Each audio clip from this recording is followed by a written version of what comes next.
નમસ્કાર ખેડૂત મિત્રો, દેવલક્ષ્મી સીડ્સમાંથી હું પૂર્વાંશ પટેલ. મગફળીના પાકમાં શરૂઆતની અવસ્થામાં ઉગાવો સારો મળે અને પાક રોગ જીવાત મુક્ત રહે તે માટે સૌથી મહત્વનું પગલું છે બિયારણને પટ આપવો. તો આજના વિડીયોમાં જાણીશું કે મગફળીમાં બિયારણને પટ શા માટે આપવો અને પટ આપતી વખતે સામાન્ય ભૂલો કઈ છે તેના વિશે જાણીશું અને બેસ્ટ ફૂગનાશક એટલે કે કાળી ફૂગ, સફેદ ફૂગ અને જમીનજન્ય ફૂગ અને જીવાત મોંડા માટેની કયા ટેકનિકલો છે એના વિશે આપણે વાતચીત કરીશું. સૌપ્રથમ બજારમાં મળતી શ્રેષ્ઠ ફૂગનાશક દવાઓ જેમાં કાળી ફૂગ, સફેદ ફૂગ અને સુકારાના નિયંત્રણ માટે અને તેના ડોઝની વાતચીત કરીએ તો પહેલી દવા છે કાર્બોક્સિન વત્તા થાયરમ ડીએસ ફોર્મ્યુલેશનમાં. ડોઝ 3 ગ્રામ પ્રતિ 1 કિલો બિયારણ એટલે કે 1 મણ 20 કિલો બિયારણ દીઠ 60 ગ્રામ દવા પરવી જોઈએ. આ પાવડર ફોર્મ્યુલેશનમાં કાળી ફૂગ અને થોરી ફૂગ માટે ઉત્તમ પરિણામ આપે છે. બીજી દવા છે પેનફ્લુફેન 13.28% વત્તા ટ્રાઇફ્લોક્સી સ્ટ્રોબિન 13.28% FS. પ્રચલિત નામ છે બાયર કંપનીનું એવરગોલ એક્સટેન્ડ. ટેકનોલોજી અને ડોઝની વાતચીત કરીએ તો આ FS ફોર્મ્યુલેશન છે જે ઘટ પ્રવાહી સ્વરૂપે આવે છે. તેનો ડોઝ 1 કિલો બિયારણ દીઠ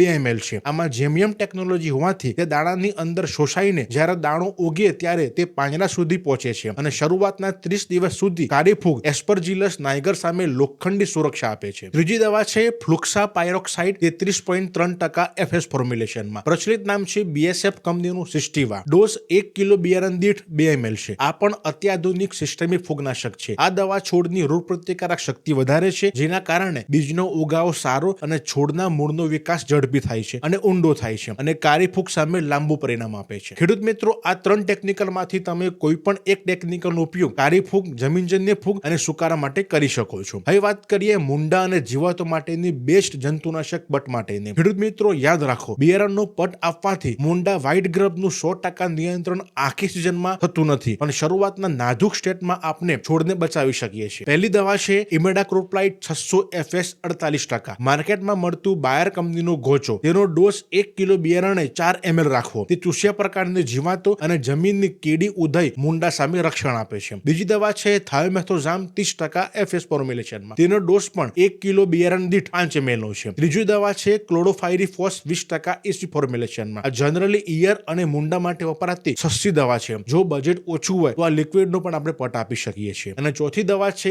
ઇમિડાક્લોપ્રાઇડ 40% વત્તા ફિપ્રોનિલ 40% WD ફોર્મ્યુલેશનમાં. આ દવા ખૂબ જ પાવરફુલ અને તીવ્ર ગરમ હોય છે માટે તેનો ડોઝ 1 કિલો બિયારણ દીઠ 5 ગ્રામ રાખવો જોઈએ. સહેજ પણ વધારવો નહીં. ખેડૂત મિત્રો, આ 4 ટેકનિકલમાંથી તમે કોઈ પણ એક દવાનો પટ આપણે આપી શકીએ છીએ. જો મુંડા અને કાળી ફૂગ બંનેનો સાથે ખાત્મો કરવો હોય તો પાયરાક્રોસ્ટ્રોબિન વત્તા થાયરમ વત્તા ક્લોડિયોથિયાડિન જેવું કોમ્બિનેશન ધરાવતી દવાઓનો આપણે પટ આપી શકીએ છીએ જેમાં ફૂગનાશક અને જંતુનાશક બંને ભેગા હોય છે. આ એક જ દવાનો પટ આપવાથી બંને સમસ્યાઓ સામેનું સારું રિઝલ્ટ આપણને મળે છે. હવે ખેડૂત મિત્રો, બરાબર નોંધી લેજો, જીવાત અને ફૂગની દવા માટે કોઈ પણ કંપનીની ટેકનિકલ આપણે લઈને છંટકાવ કરી શકીએ છીએ. હવે વાત કરીએ મગફળી બિયારણને પટ શા માટે આપવું. તો પહેલું છે આંતરિક ભેજ અને ફૂગનું જોખમ. મગફળી એ તેલીબિયા પાક છે. તેના દાણામાં કુદરતી રીતે આશરે 7% થી 8% જેટલો ભેજ પહેલેથી હાજર હોય છે. આ ભેજના કારણે બિયારણની અંદર એમ્બ્રિયો ભૂણની આસપાસ ફૂગના જીવાણુઓ સરળતાથી વિકાસ પામી શકે છે. જો આવા પટ આપ્યા વગર બિયારણને સીધું જમીનમાં વાવવામાં આવે તો ઉગતાની સાથે છોડને ભૂગનો ભોગ બને છે અને સુકાઈ જાય છે. બીજું છે ઉગાવવાની ક્ષમતામાં વધારો. ફૂગનાશક દવાઓનો પટ આપવાથી તે દાણાની અંદર સુધી પહોંચીને ફૂગના તાતણાઓનો નાશ કરે છે જેનાથી ખેતરમાં 100% અને એક સરખો ઉગાવો જોવા મળે છે. ત્રીજું છે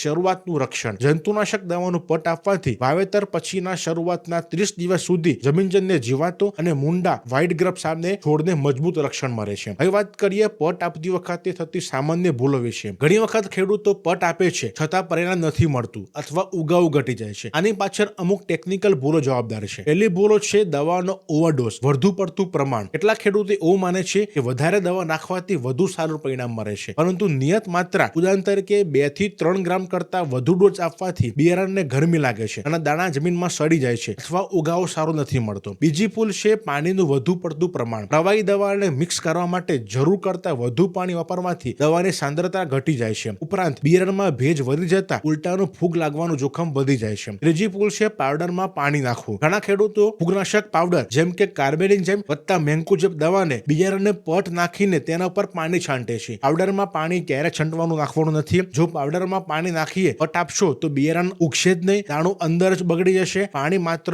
પ્રવાહી દવામાં જ નાખવાનું હોય છે. ચોથી ભૂલ છે પટ આપ્યા પછી તરત ભરી દેવું. પટ આપ્યા પછી બિયારણને ભેજવાળું કોથળામાં નથી ભરી દેવાનું, એને છાયડામાં બરાબર સુકાવા દેવાનું છે. સાંજે વાવવું હોય તો સવારે પટ આપવો અને સવારે વાવવું હોય તો આગલી સાંજે પટ આપીને છાંયડામાં સૂકવી દેવાનું છે. ખેડૂતોનો બીજો મોટો પ્રશ્ન છે કે સાહેબ અમે 10 કલાક પહેલા પટ તો આપી દીધો છે, પણ કાલે જો વરસાદ આવી જાય અને વાવણી અટકી જાય તો બિયારણ બગડી ન જાય? આનો જવાબ છે ના, બિલકુલ નહીં બગડે. જો વરસાદના લીધે વાવણી લંબાય તો પટ આપેલા બિયારણને પ્લાસ્ટિકની કોથળીમાં હવાચૂસ એર ટાઈટ કરીને એવી જગ્યાએ મૂકી દો જ્યાં બિલકુલ ભેજ ન અડતો હોય. ભેજથી સુરક્ષિત રાખશો તો બિયારણને કોઈ નુકસાન ન થાય. ખેતીલક્ષી માહિતી તમને સારી લાગી હોય અને ચેનલ પર જો તમે નવા આવ્યા હોય તો ચેનલને ફોલો અને સબસ્ક્રાઇબ કરી લો, જેથી તમને માહિતી સમયસર મળતી રહે.